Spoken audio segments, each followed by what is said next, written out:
So ప్రజలందరికీ నమస్తే. So ఈరోజు మళ్ళీ ఒక ఆణిముత్యం అసొంటి మన సీమరాజ్ అన్న వీడియో అయితే మేము ముంగటి పట్టుకొచ్చిన. మరి క్యాబినెట్ మీటింగ్ జరిగింది, అందులో వాళ్ళు ఏం మాట్లాడుకున్నారనే విషయాలకు వస్తే పూస వచ్చినట్టు ప్రతి ఒక్కరిట మనకు చెప్తాడంట. సో మరి ఏం చెప్తాడు అనే విషయం తర్వాత చెప్పిన తర్వాత మనం మళ్ళీ మాట్లాడుకుందాం, ఓకేనా? ఇనూరి ఏం మాట్లాడినారో ఏం తెలియదు. ఒక చిన్న వీడియో విశ్లేషణ అయితే తప్పకుండా మనం విశ్లేషణ చేద్దాం. హంగు ఆర్భాటాలు వద్దు, ప్రజల్లో కలిసిపోండి, పాలకులు కాదు వారికి సేవకులు. మంచి మాట చెప్పినారు.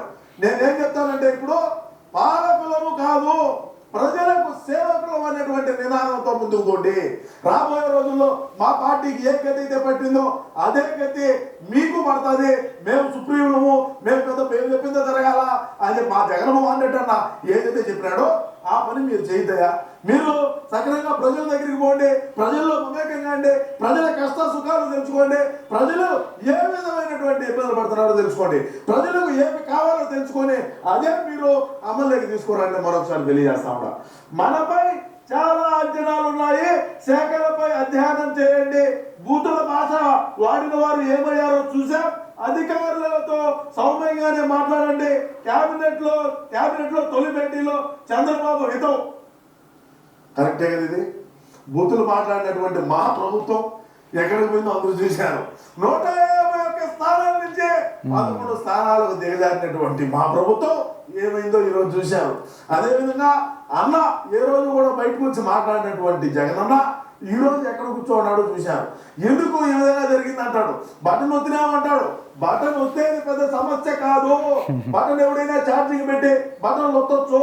కానీ ప్రజలు కింద ఉండేటువంటి ప్రజలు, గ్రామాల్లో ఉండేటువంటి ప్రజలు ఏ విధమైనటువంటి ఇబ్బందులు పడుతున్నారో, ఏ విధంగా మన పాలన ఉన్నది అనేటువంటి ఫీడ్బ్యాక్ తీసుకొని ముందుకు పోవాలన్నటువంటి ఇదైతే కన్నా ప్రభుత్వాలు నిలబడతాయి. ప్రభుత్వాలు 10 సంవత్సరాల పాటు ముందుకు పోతారు.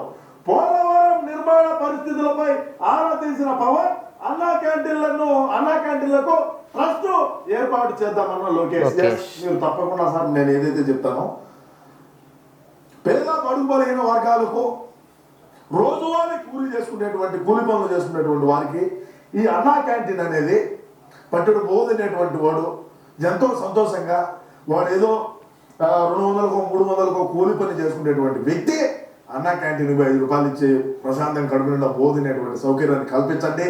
మా ప్రభుత్వంలో పేదవాడు అన్నం తింటే మాకు నచ్చదు కాబట్టి ఉన్నటువంటి అన్నా క్యాంటీన్ కూడా తీసేయడం జరిగింది. మేము వచ్చిన తర్వాత 2039లో మేము అధికారంలోకి వస్తే రాజన్న క్యాంటీన్ అని పెడతామని మరొకసారి తెలియజేస్తా ఉన్నా. హామీల అమలుకు శ్రీకారం. ఓకే, తొలి కేబినెట్ లో కీలక నిర్ణయాలు, 5 సంతకాలకు ఆమోదం. గంజాయి నియంత్రణకు 5 మంత్రులతో కమిటీ వేసింది. అబ్బా సూపర్ సార్, క్లాప్ కొట్టరా నరేష్. గంజాయి నియంత్రణకు 5 మంత్రులతో కమిటీ. ఏ రోజైనా సరే మన ప్రభుత్వం అధికారంలో ఉంటే, మనం అధికారంలో ఉన్నప్పుడు ఏ నాడైనా సరే ఎక్కడైనా ఈ విధంగా చేశారా?